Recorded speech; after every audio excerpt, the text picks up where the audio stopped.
Okay, this is my Project Pan Roulette finale. It is finally over. I started this back in June, at the beginning of June.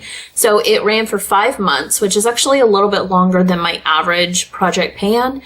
But some of these products were a lot fuller and bigger than my average products for Project Pan.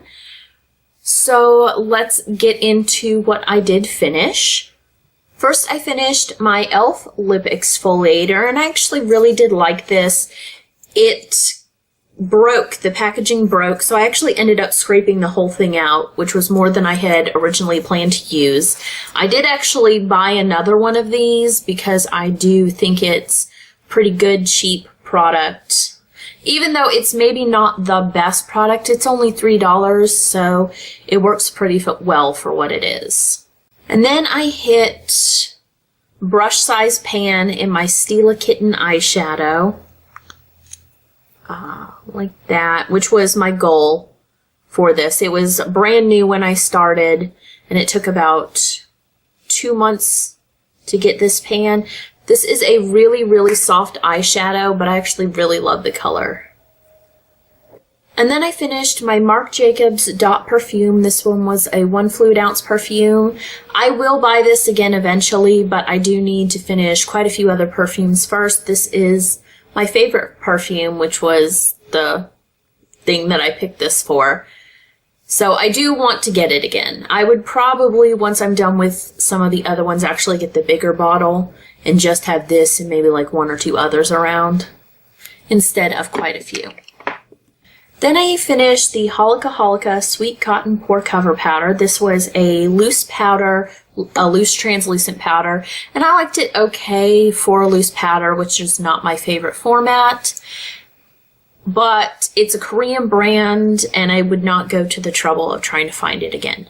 Then I finished the Nuance Hydrating Rose Petal Balm. This is the brand by Selma Hayek that's sold in CVS. I think it was like any one of those rose salves. And it was fine. I don't know that I'd buy it again necessarily. I have a million things that I use this kind of thing for, which was basically a lip balm more or less. So I didn't dislike it, but I just don't know that I'd go out of my way to get it again. Then I finished the Hard Candy Take It Off Makeup Remover. And this was a cream, like kind of a lotion style makeup remover. It was supposed to take off glitter, waterproof, and long-lasting products. I don't know that it really did that. In the end, I liked it much better as a brush cleaner for removing things like foundation from my brush than I did as a makeup remover. So actually, I probably would consider getting this again, but for the purpose of a brush cleaner. Then I finished the Macadamia Healing Oil Treatment, and I have had several of these, and I actually really like this. I will get this again sometime, but I do have other hair products that I need to finish that are basically the same kind of thing as this. And then I finished my Soft Lips Cube.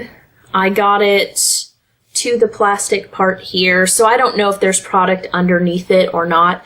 I do actually like this. It does have a slight tingle too, which I do like. I did buy another one of these because I got like a rebate on it, so I do have another one now. Then the last 2 products were finished since the last update. The first one was the Simple Micellar Water, and I got this to see if it was comparable to Bioderma, because Bioderma is not necessarily super expensive, but I have to order it online. This is sold in the drugstore. Personally, I don't feel that it did the same thing.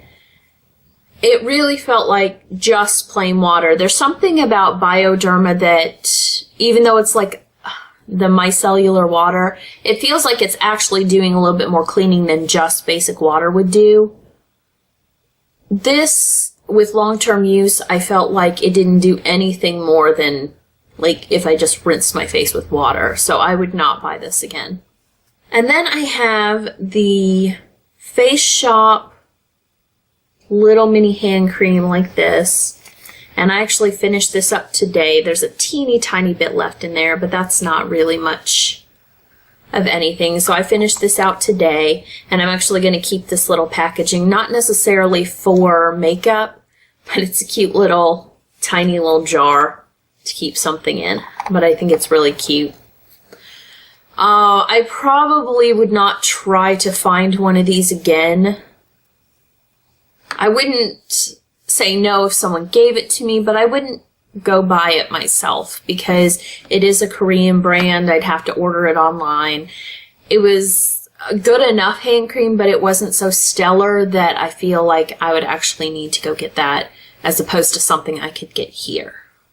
So then for the products that I didn't finish, the first one was the Benefit Benetint, and I've actually done a pretty good job on this. It wasn't completely full, but I hadn't used a whole lot, so it started up right around here, and now I'm more than halfway done with it. So I'm going to give this a little break, but I'm going to continue using it. In the end, I really thought I would like it more as a lip stain than a cheek stain, but in the end, I actually really enjoyed it more as a cheek stain, and I like how this kind of red stain looks as a blush.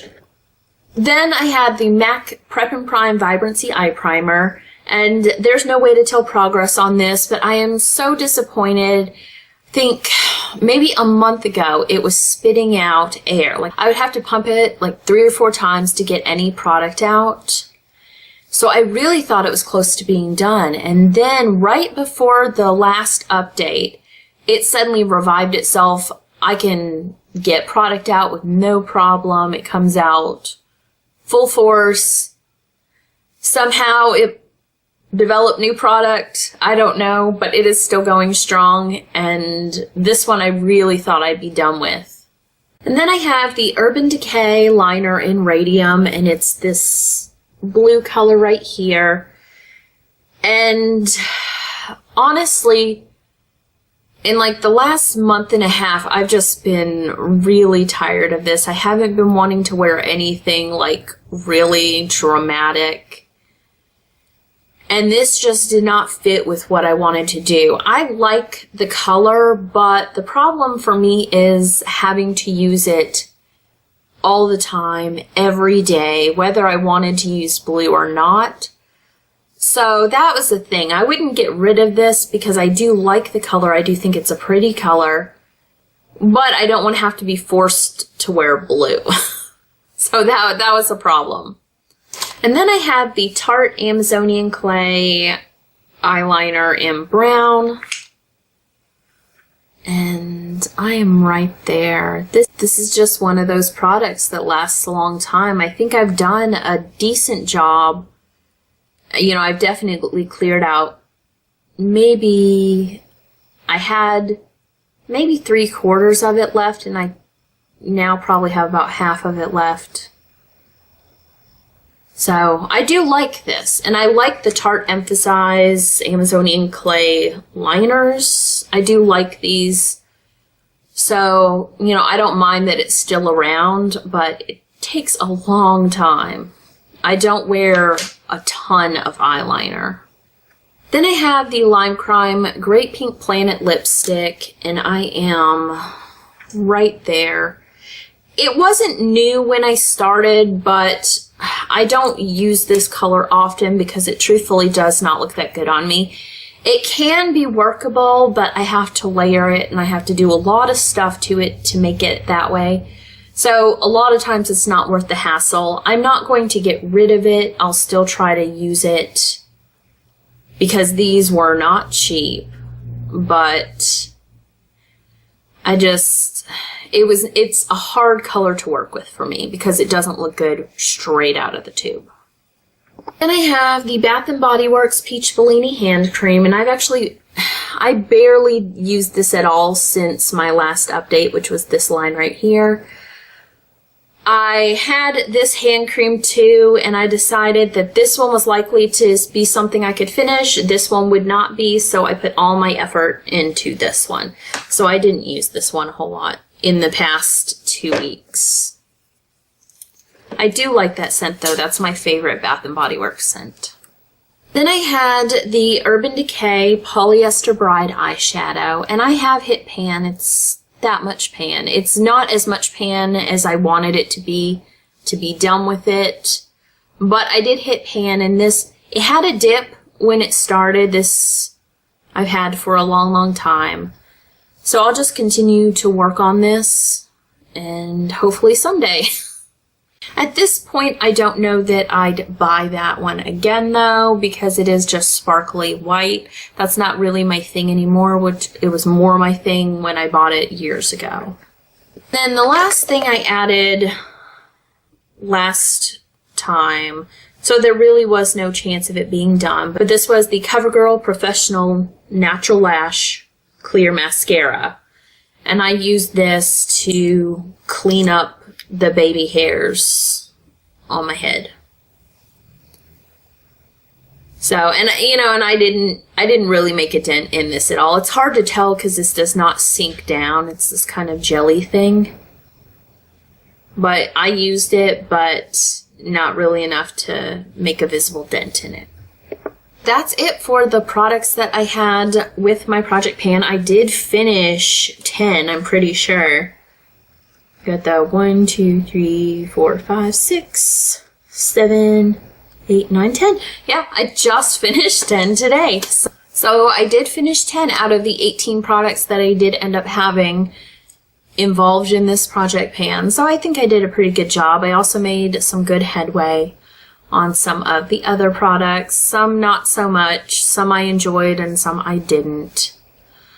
But I do still have a whole thing left of other suggestions, and I have had a lot of people ask me like what other things that I had and how I came up with them and all that. So basically what I did is I cut up the paper and made the slips. I had started thinking about this Project Pan maybe about a month or so before I started doing it, so I would just type into my phone things that I thought of. Like, a lot of them were opposites. Like, this one was my cheap product.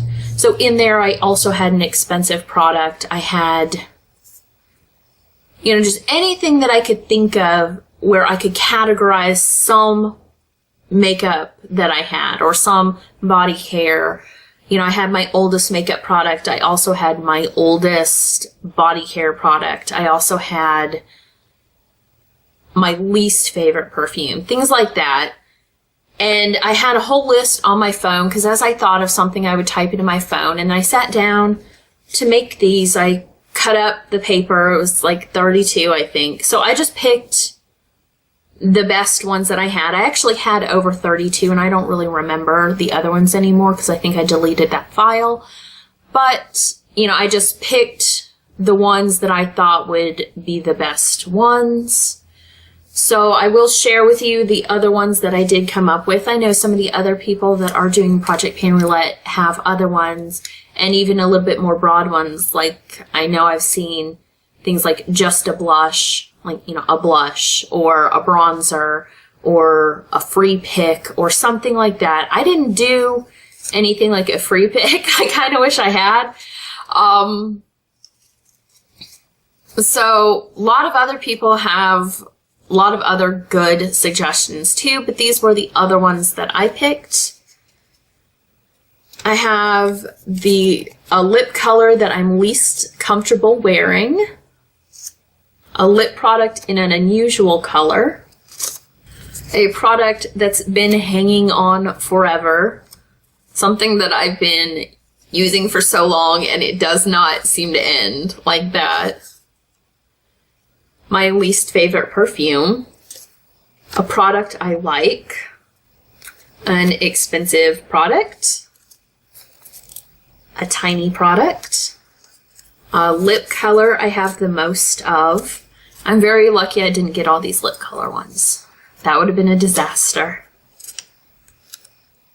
A product I've never used before, product from a brand that I have the most of, a large product I don't like the smell of for face or body, a product I don't like much,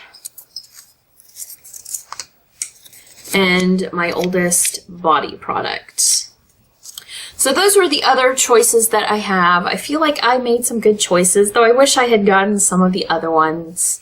It would have been fun to see what kind of tiny products I had. That is everything for my Project Pan Roulette. If you haven't checked out my last video, it will be linked to this side. And if you somehow made it here without seeing all the rest of my Project Pan Roulette videos, my intro will also be linked to the side right here. I'll talk to you guys later. Bye.